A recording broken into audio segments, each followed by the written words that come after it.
Far out in the uncharted backwaters of the unfashionable end of the western spiral arm of the galaxy lies a small, unregarded yellow sun. Orbiting this at a distance of roughly 92 million miles is an utterly insignificant little blue-green planet whose ape-descended life forms are so amazingly primitive that two of them think doing a podcast called Digital Watches Are a Pretty Neat Idea is a pretty neat idea. They are Jeff and Bryan.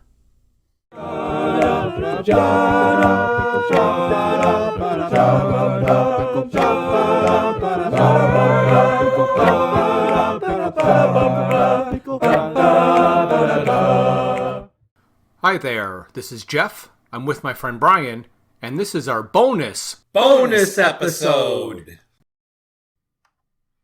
Hey Jeff, Bryan, how are you doing today? Wait, How do we start if it's the second bonus episode? Why don't we just forget all that and go right to the comic book? So here we are looking at the comic book.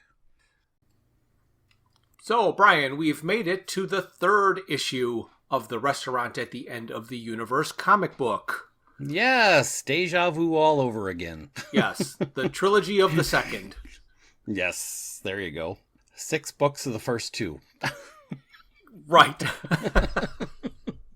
And this cover has a giant bathtub, a frightening looking rubber duck, Yeah. a comical looking kilozap gun, and Ford and Arthur are a little bit worried about the comical kilozap gun because of the look on the face of, would that be number 2? Number two. Yes, and he is quite well dressed in his armament. Yes. Looking kind of like a cross between a majorette Yes. and an officer. Right. I think it's the epaulets that make it funny to me. They look more like a mop than a... Yes, they do. What about the whistle hanging from his belt, or one of the belts? Yes.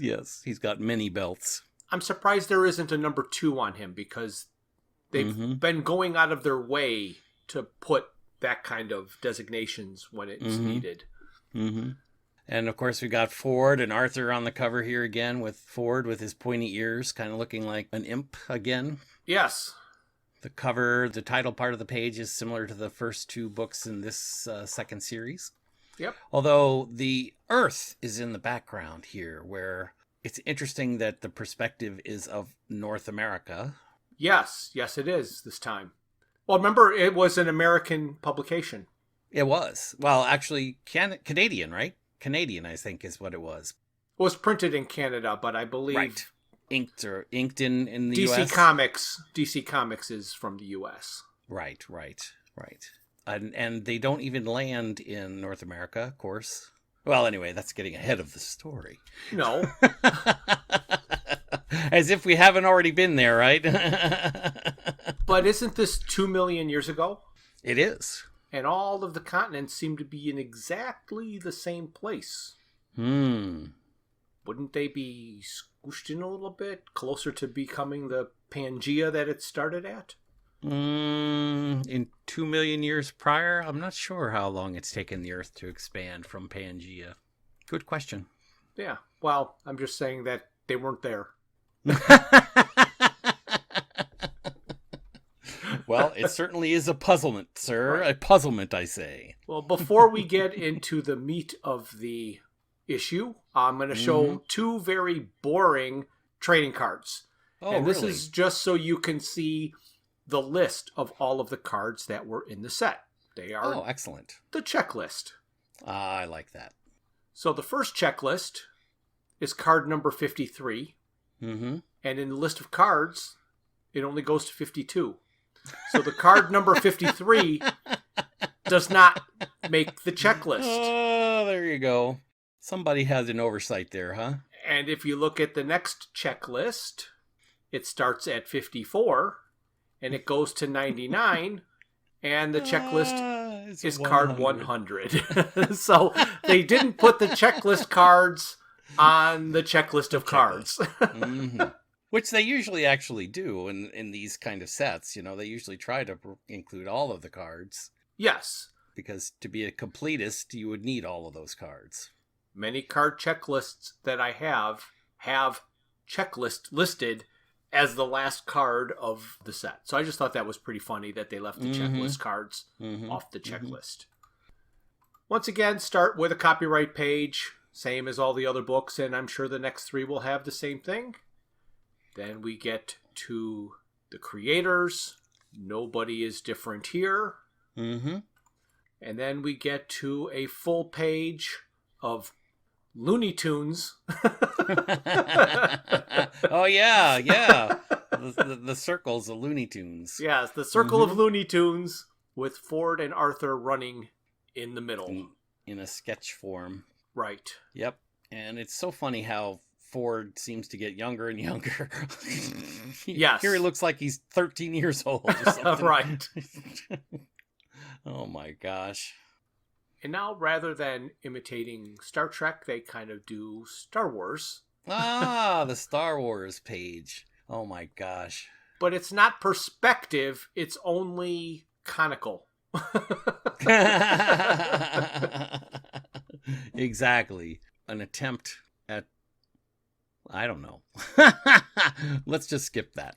Okay. It starts out with yet another introduction. Mm-hmm. I'm not sure there's much that I would repeat from that particular story. No, but again, words I haven't heard from Douglas Adams before, but certainly a lamenting tone to it. yes. Basically, what I think I can relate to is that they want him to write an introduction to a work that he's done 13 years ago. Mm-hmm. And of course, they're like, it'll just take you 2 minutes. It'll just take you 2 minutes. And he's like, 2 minutes, it's going to take 13 hours. It's like, he can't just sit down and write out this little thing. Right. He puts effort into it. So what they think just takes 2 minutes takes 13 hours. And I'm wondering if that's what some of my friends and family feel when I'm asking them to do introductions and commercial recordings, and I'm saying, it's just going to take 2 minutes. It's just going to take 2 minutes. Well, I don't know. I hope nobody has spent 13 hours doing a recording. I think they worry too much about the recording. They should just do like we do, and cheat. Yes. Editing is your friend. That's right. So now we get to the first page of the story, and it's kind of reminding us where we were. Hot Black Desiato stunt ship is about to crash into the sun with all of our heroes on board. Mm-hmm. And then if we forgot who they were, they got 2 different pictures of Zaphod, each of his heads, but you can see the other head in the background, so I kind of find that funny. Yeah, and what's funny is that they go from the left head to the right head, and the left head has the similar expression that the right head has. Yes. But in each of the frames, the left head is doing something different than the right head. Oh, I'm confused. Yeah. And again, gosh. Ford looks very young. Mm-hmm. Arthur looks very confused and scared. Mm-hmm. Mm-hmm. And Trillian has crazy eyes. And Arthur's saying, so this is it. We're going to die. And then they repeat Ford's theories about Earthlings and why they repeat the very, very obvious. Yes.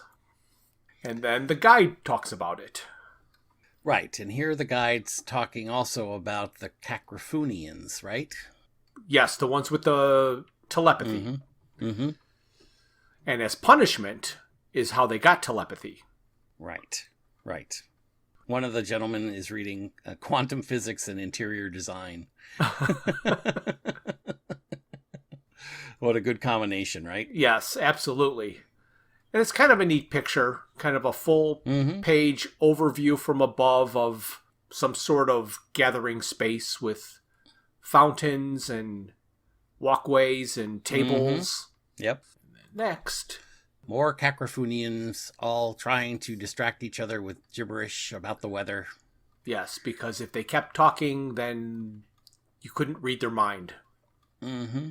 So that's why they decide to invite Disaster Area to play a concert on their planet. Correct. And back on the ship. And each time we get to this particular ship, it looks smaller and smaller, doesn't it? Yeah. They refer to our group as the reluctant concert goers. Oh my gosh. And they're looking for escape capsules, but there aren't any. And Zaphod called for help, and they said it was a great honor to meet him. Looks like Zaphod's trying to pull on some wires to get things to change up a little bit, and then Arthur turns to the group and said, incidentally, what does teleport mean? And they're all kind of stunned looking at him. Then they all go rushing towards the teleport, and they see the out of order sign. Yes. And Ford's looking at it, and he's determining that it is in working order, but you just can't program where you're going to go, and it has to be operated manually. Mm-hmm. So somebody has to stay behind to operate it and crash into the sun with the ship. And then our friend Marvin, who's dejectedly sitting in a corner, gets approached with, "Hey, Marvin, my old pal, how you doing?" And Marvin responds, "Very badly, I suspect." Didn't realize a robot made of metal could actually slump and round its back. Oh, and here's the sun surfers. Remember you were talking about those in that other one? Yeah. Oh my gosh, they look like they're out of control, man. Yeah, they're just falling off or hanging onto the mast of the sail for dear life. Mm-hmm. Mm-hmm. It shows what the impact is going to be on Kakrafun as the sun explodes. And those very few who witnessed the event and survived swear that the whole 100,000 square miles of desert flipped in the air like a pancake, just as the radiation from the solar flares filtered through the water vapor and struck the new land. And it says, 100 years later, and the atmosphere around the planet had subtly changed, and the sun blazed less harshly in the summer, and the cold felt less bitter in the winter. Pleasant rain fell more often. Yes, so the desert world of Kakrafun became a paradise, and all the environmentalists were trying to stop the concert. But they were shot, remember? That's right. See issue 2. Oh my goodness.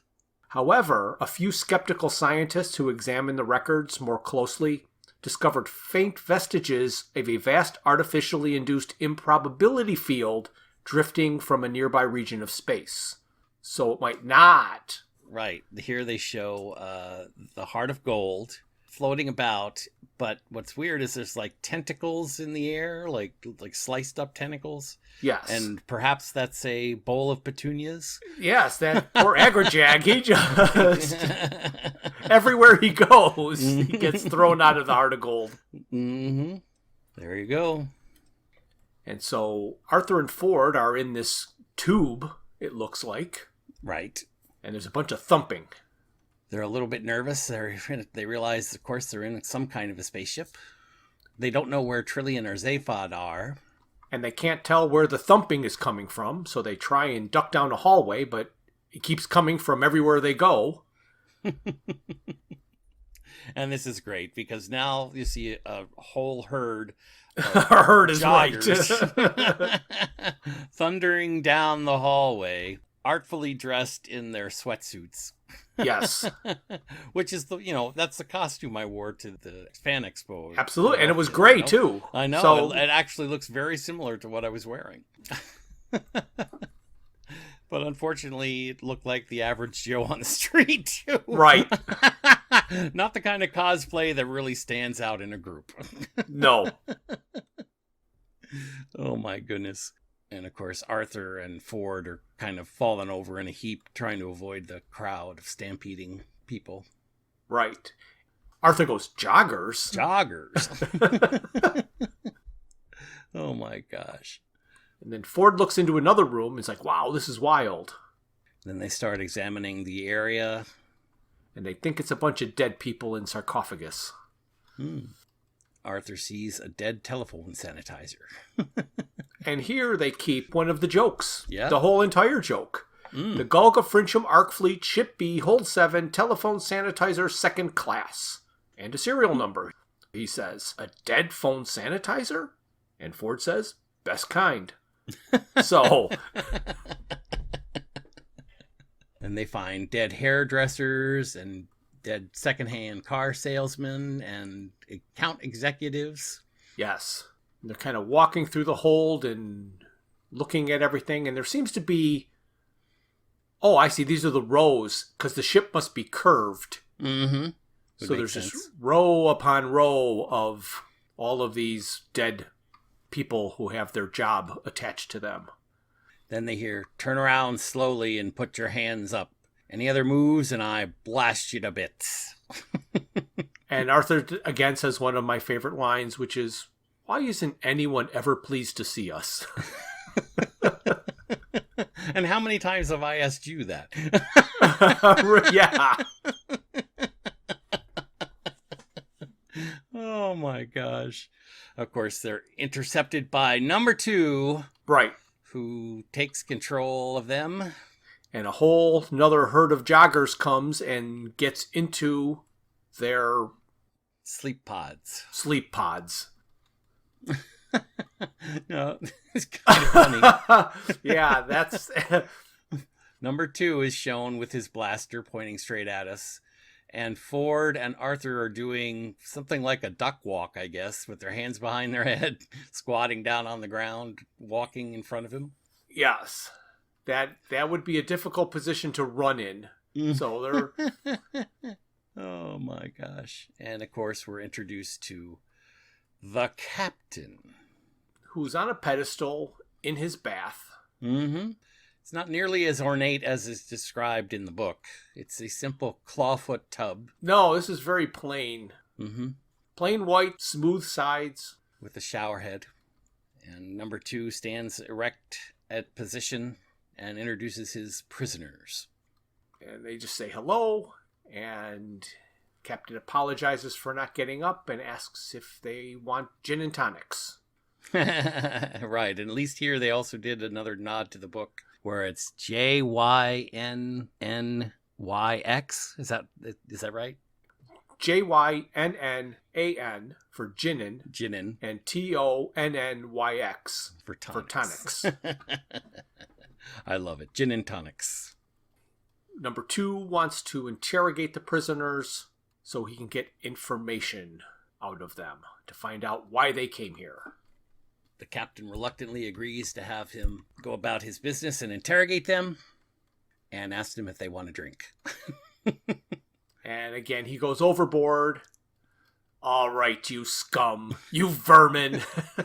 What do you want to drink? Gin and tonic sounds nice to me. With or without ice? Oh, yes, please. And some of those cheesy little biscuits. I'm asking the questions. So I like that they kept that whole bit in here. Yes, me too. That's perfect. Me too. Okay, so here we are with the captain in the bathtub, and the captain promptly says, number 2, why don't you push off? Yes. And then number 2 says, you've been soaking in that tub for 3 years now. He reminds him that you need to relax a lot in a job like his. Ford wants to know what his job actually is. Right. I love this scene, though, because unlike what they describe in the book and in the radio show, he's literally sitting on what looks like, I don't know, an upside-down wash tub. Yep. And on top of the wash tub is a clawfoot bathtub. Yes. Nothing like the elegant marble monstrosity that they depict in the book. No. Remember, like you keep saying, fewer lines. Right. Oh, he does look like the captain from Gilligan's Island, though. Yes, he does. The skipper. Skipper. Yes, you're right. The skipper. So here Ford says he couldn't help noticing the bodies in the hold. Mm-hmm. And he's like, bodies? And he's like, yeah, down in the hold. And he's saying that they're not dead.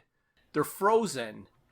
And Ford should know they're not dead because 3 pages ago, unlike what they've detailed in any of the books or whatever, right, there's a scene where all the joggers are coming back and climbing into their cryopods right in front of them. That's correct. So he got to see all these joggers climb back into the hold. So why he didn't quite understand that they weren't dead, even though he doesn't say dead, he just says bodies. Right. But you are right. That is a discontinuity here.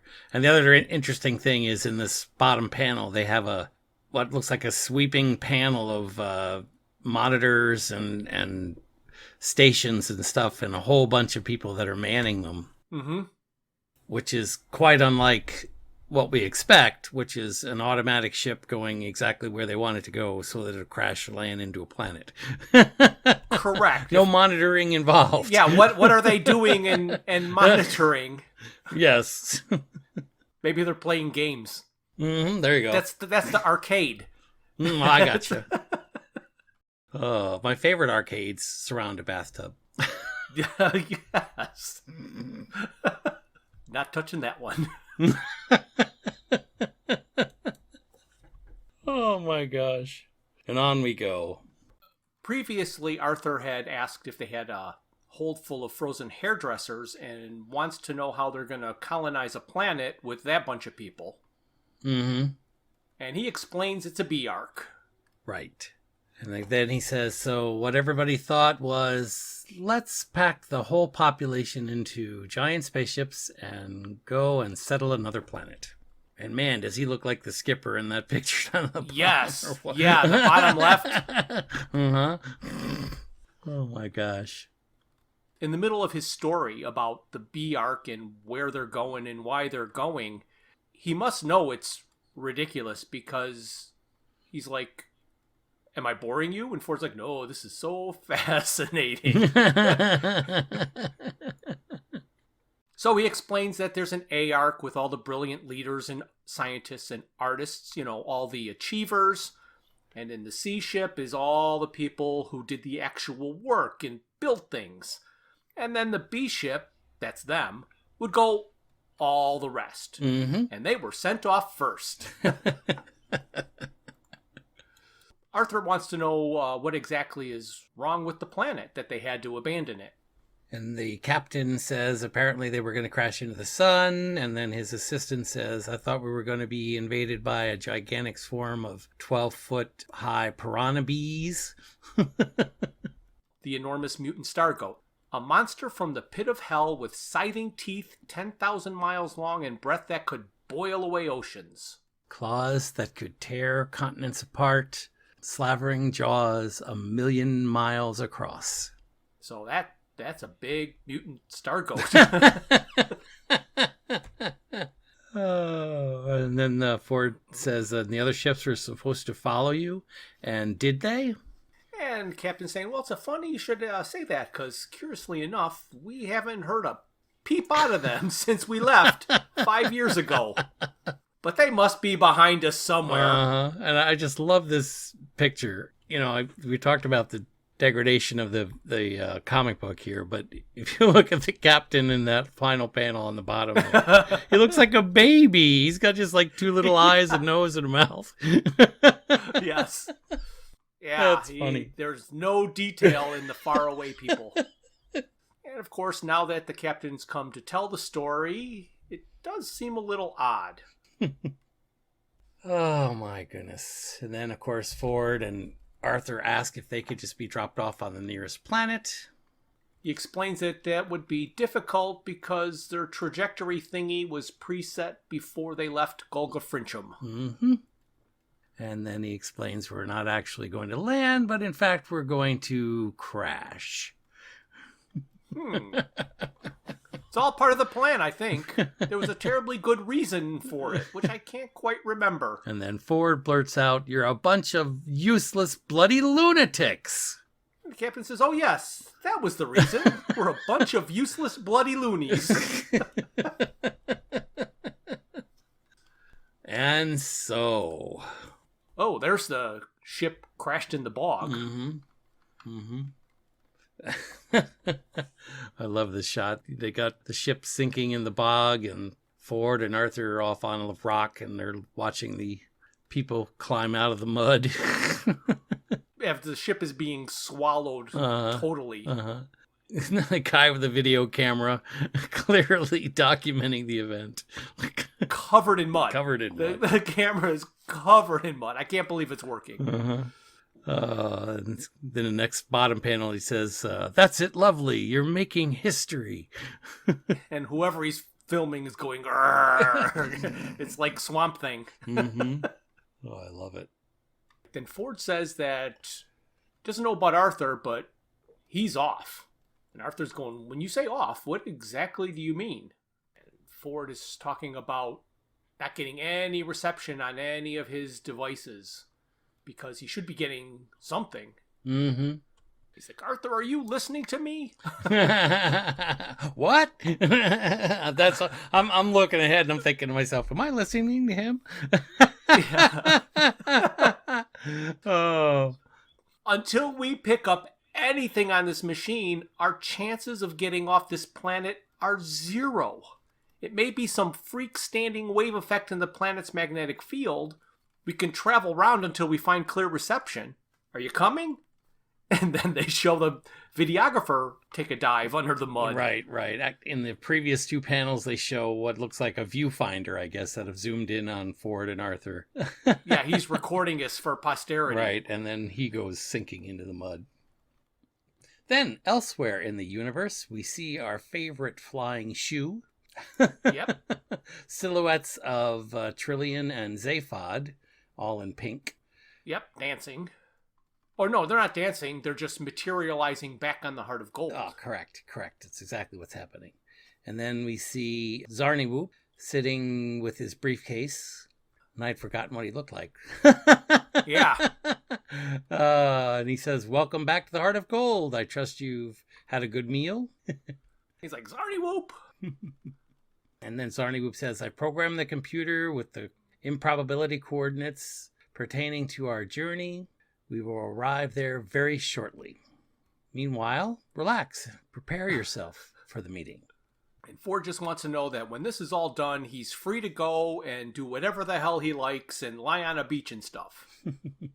Trillian says, "Zaphod, who is this man and why is he on our ship?" Zaphod says, "He's a very stupid man who wants to meet the man who rules the universe." Trillian says, "Ah, a social climber."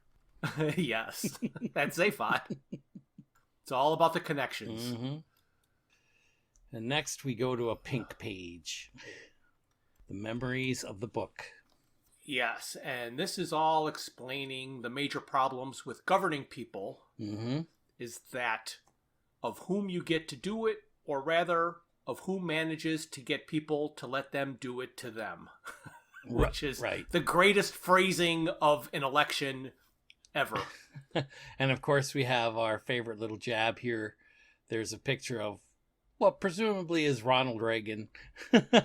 Yes, yeah. With a cowboy hat and the American flag flying behind it, with security personnel snuck in behind him.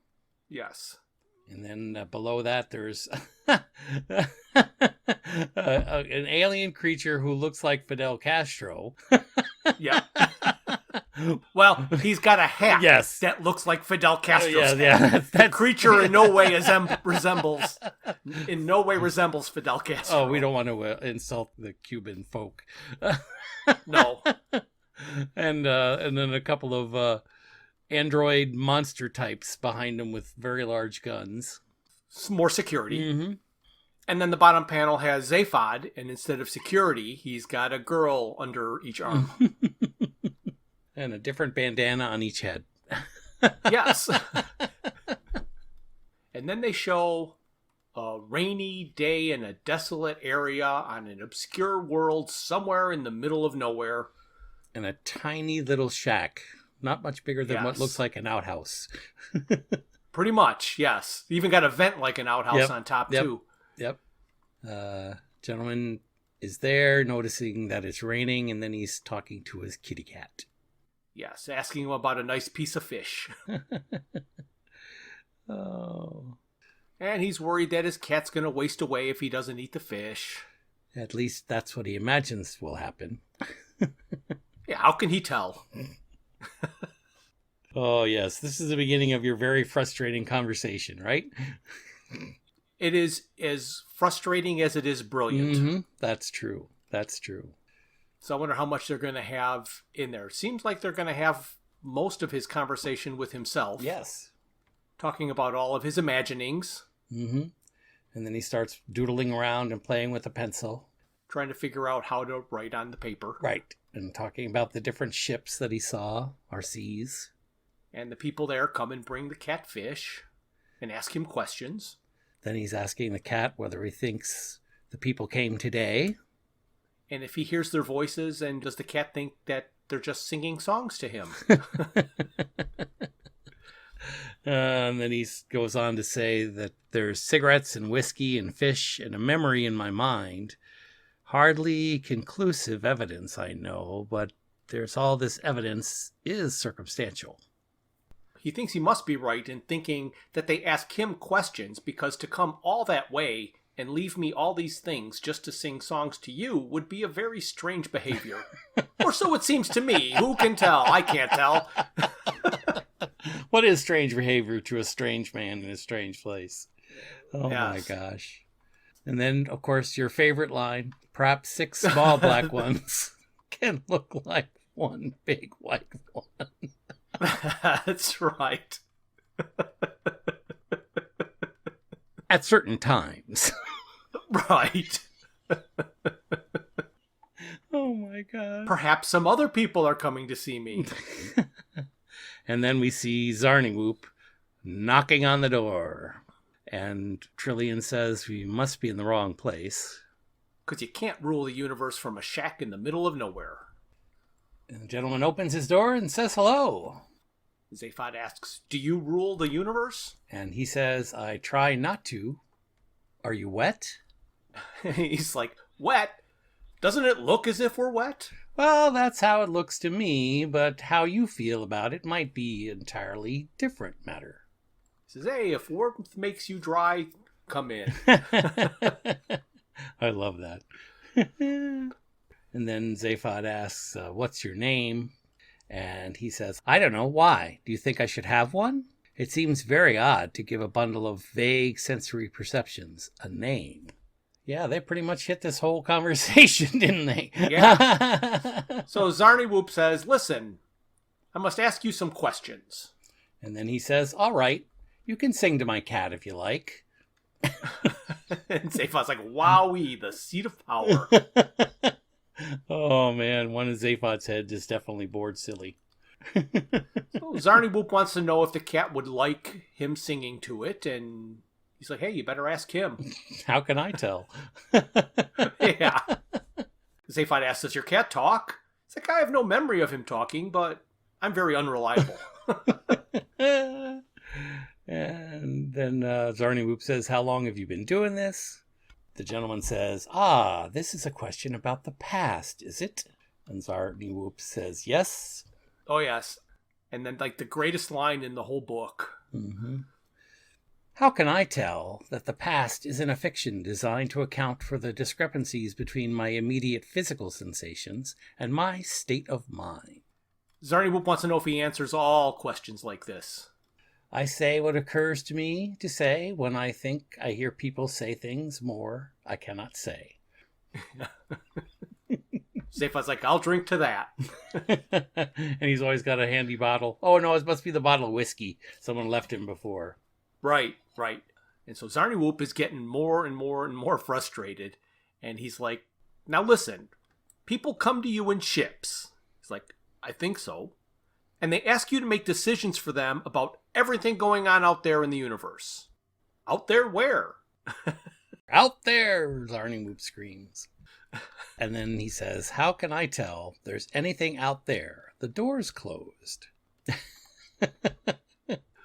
So like I pointed out the first time we reviewed this scene, either in the radio show or the book, I think it was the radio show, how the man who rules the universe has the same characteristics as one of the things that they call the fair witness, who if he can't see it, it doesn't exist. So Correct. The door is closed and he can't see anything out there. So to him, how can there be anything out there? And then Zarniwoop is in a fury. He says, you know there's a universe out there. You can't dodge your responsibility simply by saying it doesn't exist. And he scares the cat. Yes. And he says that you're very sure of your facts. I couldn't trust the thinking of a man who takes the universe, if there is one, for granted. I only decide about my universe, my eyes and my ears. And then Zarniwoop goes on, don't you know that what you decide in this shack affects the lives of millions of people? And again, here's another great line. He says, I've never met all these people you speak of, and neither, I suspect, have you. They only exist in the words we hear. Oh my gosh. And he goes on to say, is it folly to say you know what is happening to other people? Only they know if they exist. And that's when Trillian and Zaphod, well, Trillian gratefully waving goodbye, Zaphod with one head happy and the other head frustrated, are walking out the door. Yes, and Zarniwoop and the man who rules the universe are still having their conversation, and he says, do you believe other people exist? And the man who rules the universe says, I have no opinion. How can I say? And Zaphod is waving Trillian along, saying, let's go. I think the universe is in pretty good hands. Oh, so do I. And then we're back in the shack. They're continuing to argue as Zarniwoop gets more and more upset. So Zarniwoop says, but don't you understand that people live or die on your words? And he says, it's nothing to do with me. The Lord knows I'm not a cruel man. Ah, the Lord. So you believe in something. My cat. I call him the Lord. I am kind to him. All right. How do you know he exists? How do you know he knows you to be kind to him? I don't. It merely pleases me to behave in a certain way to what appears to be a cat. I mean, this guy's verbal gymnastics have Yes. always been what we are totally excited about when we read, listen, and enjoy these stories. But as you and I have discovered, trying to read them in a natural fashion is harder than you think. Yeah, so for those of you out there, each of these sentences took 3 or 4 takes. Oh my goodness. But you're only going to hear the last one. That's right. Which is probably a piecing together of the best 2. Oh. And we're finally on the last 3 panels, and at that point, Zarniwoop understands that he's been left, so he says, where are the other 2? And Zarniwoop's like, what other 2? The man who rules the universe says, I remember no one. The past is a fiction to account for. Ah, stuff it! And Zarniwoop runs outside and discovers there's no ship there waiting for him. And his briefcase goes flying across the wet landscape. Yes. And now we're back on prehistoric Earth, and we're on a small blue-green planet in the uncharted backwaters of the unfashionable end of the western spiral arm of the galaxy. And Ford and Arthur are trudging through what must be the fjords. Yes. Beautiful ice sculptures. Yes, it's a glacier. Arthur's very unimpressed by this glacier. Ford's like, you've looked at it. But you haven't seen it. And Arthur says, what am I supposed to be looking for? Ford's like, you see it? Oh, and Arthur says, oh my God. And then there's a giant relief of Slarty Barkfast's face, not just a signature. Right. This would be on every news program in the world if this got discovered on a glacier somewhere. Well, fortunately, it is a glacier after all, and it's melting into the ocean. Yes, that part of the glacier has broken off or melted long ago. Long since melted away, yep. And Arthur points out that it's Slarty Bartfast, and for some reason, Ford decides they ought to tell the Golga Frenchums. I don't know why he thinks he needs to tell them anything. I know. We don't get to see the scene of him bashing a deer. No. Or stretching a giraffe. Uh-huh. So it seems it took them months to get from that glacier back to the Golga Frenchums. Mm-hmm. And there's our captain sitting in a, I don't know, clay bath. Yeah. Well, it looks like it's... Well, it looks like clay in the top one. Mm-hmm. It looks like rock in the middle one. And it looks like carved out lava. That's exactly what I was thinking in the bottom, Yeah. Oh my gosh, that's funny. He's asking about all the progress of things that have been going on, and scouts have had no luck locating a hot spring or the mines. Mm-hmm. Oh my gosh. And then in the bottom panel, there's all bunches of people all in their sweatsuits, many of them stuffed with leaves. There's a gentleman using his finger to hold up another gentleman. He's got a mask on. He's pointing his finger at him like a gun. The guy's got his hands up in the air. Yeah, robbing him. Right, he's robbing him of his leaves, and number 2 is behind him with a stick, about to whack the Yeah. But my favorite part of this panel is in front of Ford and Arthur is a woman in a half shirt with her hair all in rollers. Because over on the bottom right corner is the hairdresser who's doing everybody's hair. Oh, yes. And then these fancily coiffured men and women are sitting down in the corner playing what looks like cards. Yes. Don't know where they got the cards. Oh, they're probably on the ship. There you go. Every ship has their own cards. Yes. Every useless bloody loony has a deck of cards. Oh, gosh. They're probably playing euchre. Uh-huh. We love it.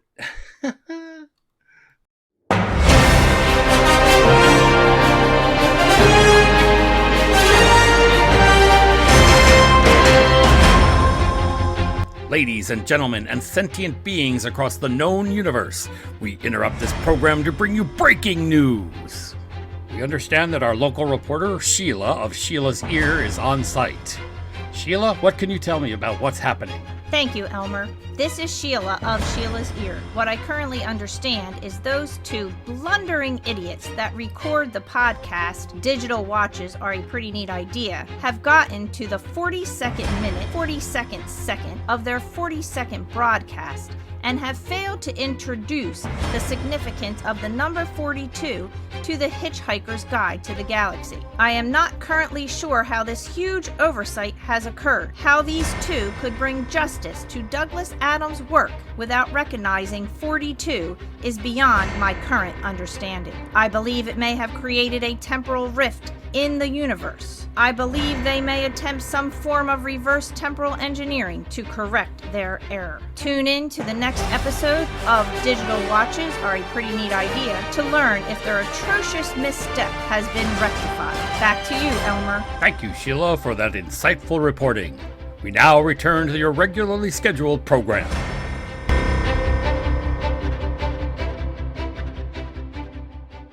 Oh my gosh, I love this scene. The next scene, we've got from the backside of the captain. He's addressing the crowd, and in the front part of the crowd are these crazily coiffured individuals. That's yes. And we get to see all his back fat. Mm-hmm. Mm-hmm. And then Arthur and Ford return, And the captain asks if they got any matches. Matches? Instead, we bring you news, says Ford. Captain says, pity we've run out of matches. So he's not had a hot bath in weeks. So that's why he's had people looking for the hot springs. And then Ford says, I bring you news of a discovery that might interest you. And then a gentleman in a suit says, is it on the agenda? He's like, oh, come on. I'm sorry, but speaking as a management consultant of many years standing, I must insist on the importance of observing the committee structure. And Ford looks at this woman who's trying to cut his hair and says, he's mad, you know. This is a prehistoric planet. Oh, I love the pictures of Ford with his multicolored beard. Yes. And his wild hair all slicked back.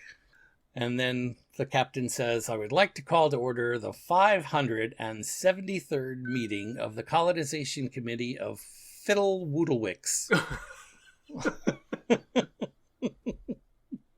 Oh my gosh. Ford is saying, this is futile. 573 committee meetings and you haven't even discovered fire yet. And the young lady says, well, if you examine the agenda, you will see that we're having a report from the Hairdressers Fire Development Subcommittee today. And then there's a hairdresser going, oh, are we? Like, whew. I'm totally prepared for that meeting. Yeah. Absolutely. And he's got one eye closed shooting daggers at the woman. Yeah, there's literal daggers out of his eyes. And she said that they gave her a couple of sticks and she made some curling tongs. And everybody in the background's clapping and they're all excited. And then, of course, Ford is arguing with the lady from marketing about what's required in research. And Ford tells her, you know, why don't you go stick it up your nose? And she says, well, precisely. We need to know, do people want fire that can be fitted nasally? One of my favorite lines.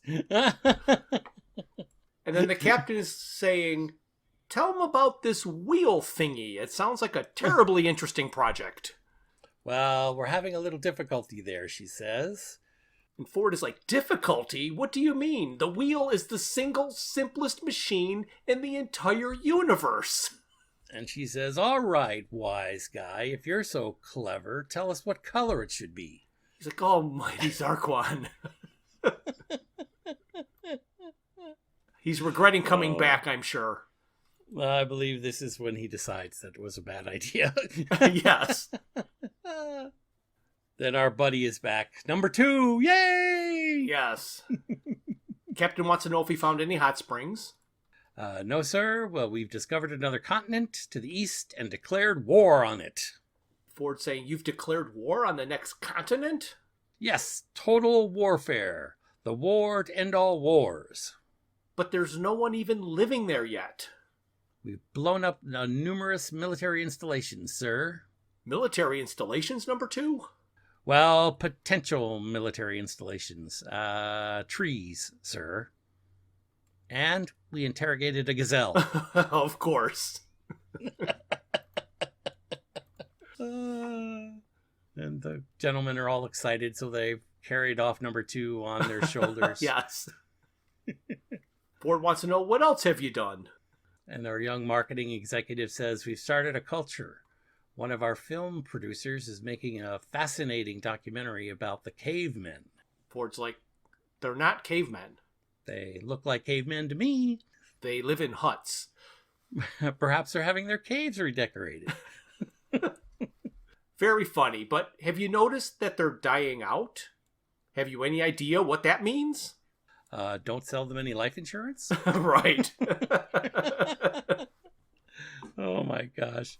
And then the documentarian is stuffed full of leaves with his camera on his shoulder. Right. He is overstuffed with his leaves. Mm-hmm. Mm-hmm. And the woman is saying that the fact that the cavemen are dying out comes across very well in this film. And he wants to make the next one about his captain. His angle is the burden of responsibility, the loneliness of command. And don't we all love this line? Yes, we do. The captain says, well, I wouldn't stress that angle. You know, one's never alone with a rubber duck. Oh, Oh. I can just imagine him writing this and just laughing and laughing and laughing. Who's sitting in the bathtub with his rubber duck writing? Right. Oh. So the captain wants to move along onto the subject of fiscal policy. And then Ford's outraged once again. Fiscal policy? How can you have money if none of you produce anything? It's not like it grows on trees, you know. He's like, but since we decided a few weeks ago to adopt a leaf as legal tender, we've all become immensely rich. Then an accountant runs in. The accountant. Yes, the accountant and executive says, we've run into a small inflation problem on account of the high level of leaf availability, which means, of course, that the current rate has something like 3 deciduous forests buying 1 ship's peanut. So in order to obviate this problem and revalue the leaf, we're about to embark on a massive defoliation campaign and burn down all the forests. And he says, I think you'll agree it's a sensible move under the circumstances. And then Ford, from a distance, yelling to the massive crowd, You're mad! You're a bunch of raving loonies! As the original prehistoric inhabitants are standing on the rocks watching this fiasco unfold below them. Mm-hmm. And then this always cracked me up, because this one woman gets very indignant and she's like, well, what have you and the other interloper been doing since the day we arrived? And then Ford says, we've been on a journey to find out about this planet. Doesn't sound productive to me. Nope. Well, I've got news for you. We've discovered this planet's future, and it doesn't matter a pair of fetid dingo's kidneys what you lot choose to do from now on. Burn down the forest, anything. It won't make a scrap of difference. Your future history has already happened. You've got 2 million years, and that's it. And burning down the forests, don't do that, because we got Frankenstein here in that picture. Yeah, Frankenstein and Eddie Munster. Yes. Oh my gosh. Oh, that's funny. Definitely looks like Frankenstein. And Eddie Munster. Got... Uh-huh. And we've got Geisha. And we've got Elvis. Yep, Elvis and the Geisha. What an interesting crowd. And Ford is saying, at the end of that time, your race will be dead and gone, and good riddance. Just remember that. 2 million years. And in the background, there's a huge fire blazing, and people hoarding their leaves, trying to protect their wealth. Yes. And of course, the captain's worried about what happened to his sponge. Right. I've dropped it over the side. Can somebody pass it up? Oh my gosh. And so here's where Arthur is trying to teach the prehistoric people to play Scrabble. And he's like, no, look, Q scores 10, you see, and it's on a triple word score. Please put that down and we'll start again. He's smashing the board with a bone. And then Ford says, what are you doing, Arthur? Trying to teach the cavemen Scrabble. They're not cavemen. They look like cavemen. Ford says, what are you trying to achieve anyway? We've got to encourage them to evolve, to develop. Can you imagine what a world would be like descended from these cretins we arrived with? And Ford says, we don't have to imagine it. We've seen it. Did you tell them what we discovered? Norway? Sardi-Bartfast signature? Did you tell them? What's the point? What would it mean to them? It means that this planet is Earth, my home, where I was born. Why don't you go and tell that to the Gogofrinchums? Go up to them and say, in 2 million years from now, I'll be born just a few miles from here. They'll chase you up a tree and set fire to it. Oh my gosh. Then Ford is saying, face it, Arthur, those Zeebs over there are your ancestors, not these poor creatures. Put away the Scrabble. It won't save the human race because this lot aren't going to become the human race. The human race is currently sitting on a rock on the other side of this hill making documentaries about themselves. And Arthur says, isn't there something we can do? He's like, nope, nothing. Like it or leave it, the Gulgafrinchams are the people you're descended from. In 2 million years, they get destroyed by Vogons. Funny old thing life, isn't it? And then Arthur says, poor bloody caveman, it's been a bit of a waste of time for you then, hasn't it? Out-evolved by a bunch of telephone sanitizers. And Ford is saying, I think he wants you to Scrabble with him. Probably spelled Gnurskrinimfir again. And the caveman is still trying to get his attention. Mm-hmm. And on the board, you can see the word 42. And Ford says, did that say what I thought it said? Yes, Arthur says, 42, but what does it mean? 42 is the number Deep Thought gave as being the ultimate answer. And the Earth is the computer Deep Thought designed and built to calculate the question to the ultimate answer. The next page, and they're pondering their Scrabble cubes. They discuss the fact that this has cocked everything up, and Ford still has his book, although it's quite a bit smaller than it used to be. Yeah, yes it is. Now it's a handheld device that fits within the palm of his hand.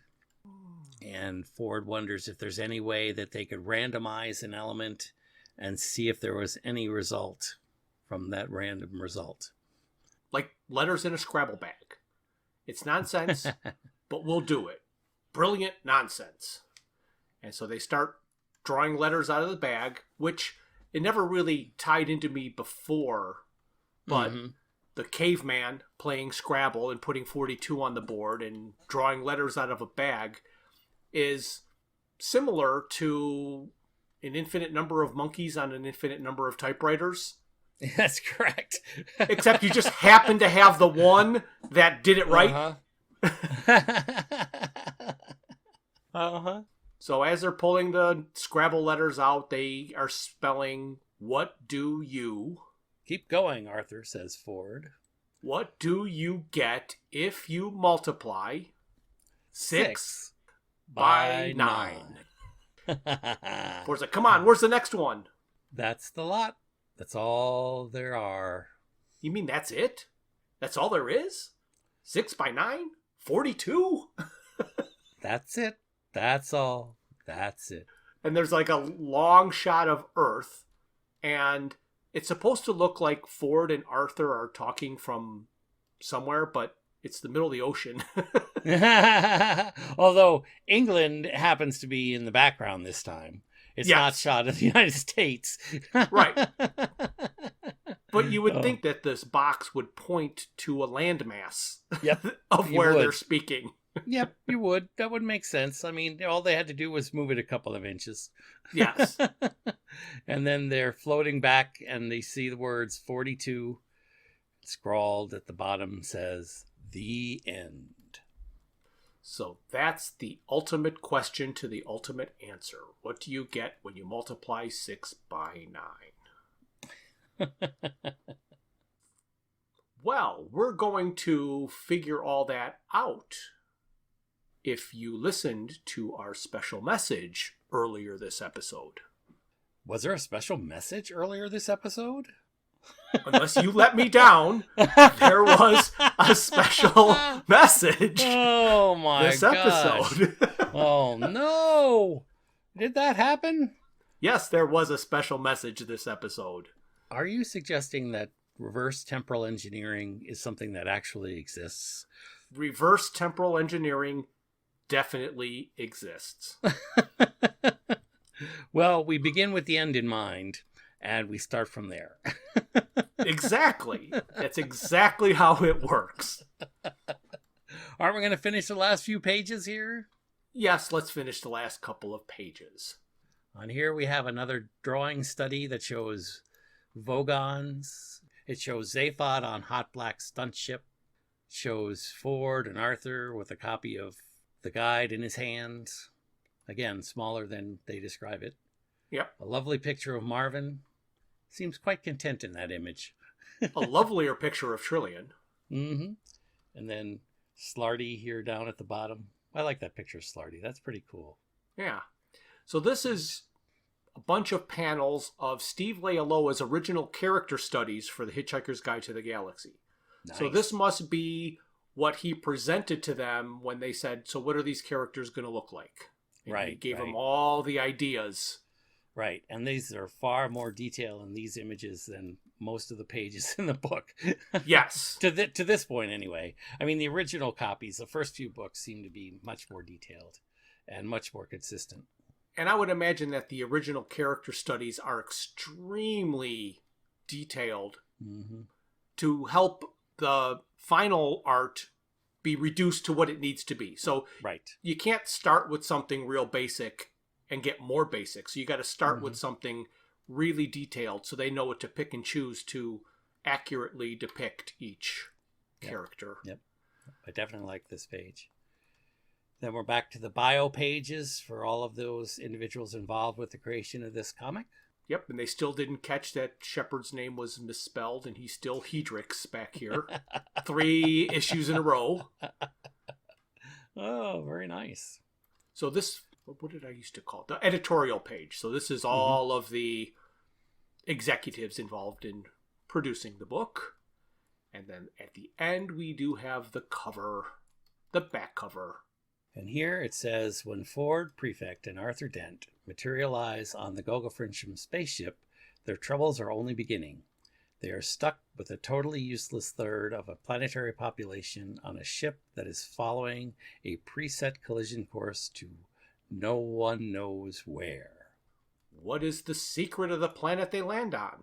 Why does a primitive caveman seem to know the answer to life, the universe, and everything? Find out in this senses-numbing conclusion to the restaurant at the end of the universe. It's funny this is on the back cover and this is representative of the story within. This is like the inner flap of the dust jacket, which is of a regular book. It's what gets you to buy the 3rd issue obviously, of a series. Yep. Fantastic. Yes. So even though they do have a 3-issue version of Life, the Universe, and Everything, we're going to skip a month, and we are going to do next month a whole deep dive into the number 42 and many of the theories and ideas that we have and have come across in all of our rabbit hole falling. It's so funny because I've been thinking about this episode since we started this podcast. Yep. And I'm sure that there are many people who have thought, why haven't they mentioned 42? Why haven't they dug into that number and talked about these theories and these ideas? But as you say, we have a plan. And there could be a group of people going, I am so glad that they're not just beating to death the number 42. Yeah, that's interesting. I'm really eager to have our conversation and record that podcast because I think it's going to have a different spin than some might think. I hope so. We will try to keep it entertaining. So now that everybody knows what's coming up next... So say goodnight, Bryan. Jeff. Wait. Not this again?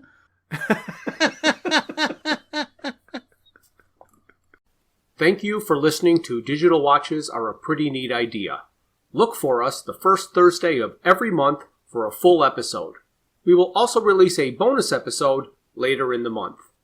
A very special thanks goes out to Luke, Max, Greg, and Tim Lesnick for arranging and performing our opening theme. We would also like to thank our talented friends and family for their voice work on our introductions and commercials. Visit our website at digitalwatchesareaprettyneatidea.buzzsprout.com, where you can find links to all my Hitchhiker's Guide to the Galaxy inspired t-shirt designs. You can find us on Facebook and YouTube as Digital Watches Are a Pretty Neat Idea, on Instagram as Watches Idea Podcast, and on Twitter at Watches Idea. If you'd like to contact us, Our email is digitalwatchespodcast@gmail.com.